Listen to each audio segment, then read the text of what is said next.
The I Ching in Real Life. Volume 1, a structural and practical reading of hexagrams 1 to 32 by Laing Matthews, 5.0 out of 5 stars, 1, part of The Oracle of the I Ching, 5 books. The I Ching in Real Life, Volume 1 is the opening half of a practical and structurally grounded reading of hexagrams 1 to 32. It is written for readers who want more than inspirational summaries, mystical vagueness, or secondhand slogans. Its purpose is to show how the I Ching actually works when brought into contact with lived human situations: pressure, ambition, conflict, restraint, uncertainty, timing, conduct, family strain, moral choice, endurance, and change. This volume begins where the I Ching itself begins, with structure. Before a hexagram becomes a spiritual slogan, it is a formed pattern.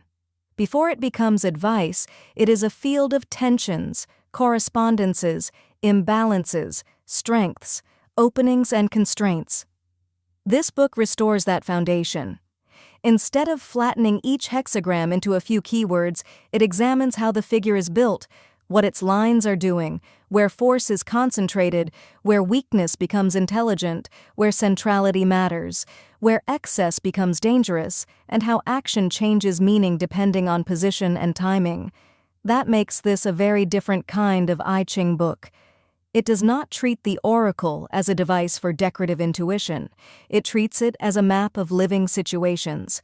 Hexagrams are not presented here as abstract philosophical ornaments, but as recognizable conditions of real life.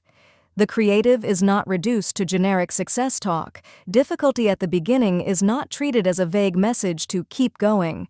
Waiting, conflict, army, fellowship, possession in great measure, obstruction, treading, modesty, enthusiasm, following, work on what has been spoiled, approach, contemplation, biting through, grace, splitting apart, return, innocence, great taming, nourishment, great excess, the abysmal, the clinging, influence, duration, retreat, and great power are all unfolded as realities people actually enter, suffer, misuse, survive, and sometimes master. The governing conviction of the book is simple but decisive. The hexagram is the field, but the line is where the event lives. That principle changes interpretation completely. It shifts the reader away from broad labels and toward the real inner mechanics of a cast. A hexagram is never just a title. It is a situation under pressure. It contains relationships between positions, levels of appropriateness, proper and improper correspondences, centers of weight, and places where action is ripe, premature, exhausted, blocked, or morally compromised. By learning to read these things, the reader begins to see why the same hexagram can produce very different advice depending on where the living issue truly resides. Volume 1 covers the first 32 hexagrams because they form a powerful foundation in the grammar of change. These early hexagrams contain beginnings, thresholds, first concentrations of force, lessons of receptivity, the dangers of immature momentum, the need for timing, the burden of right conduct, and the recurring conflict between ability and wisdom.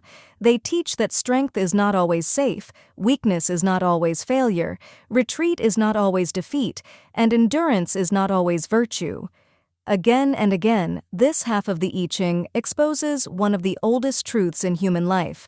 Action is not judged by intensity alone, but by fitness to the moment. The tone of this book is direct, sober, and practical. It does not flatter the reader with easy optimism. Some hexagrams encourage movement, but others warn, restrain, expose illusion, or show that the present position is unsound. Some reveal that the problem is not bad luck, but bad timing. Some show that the reader's strength is genuine but misapplied.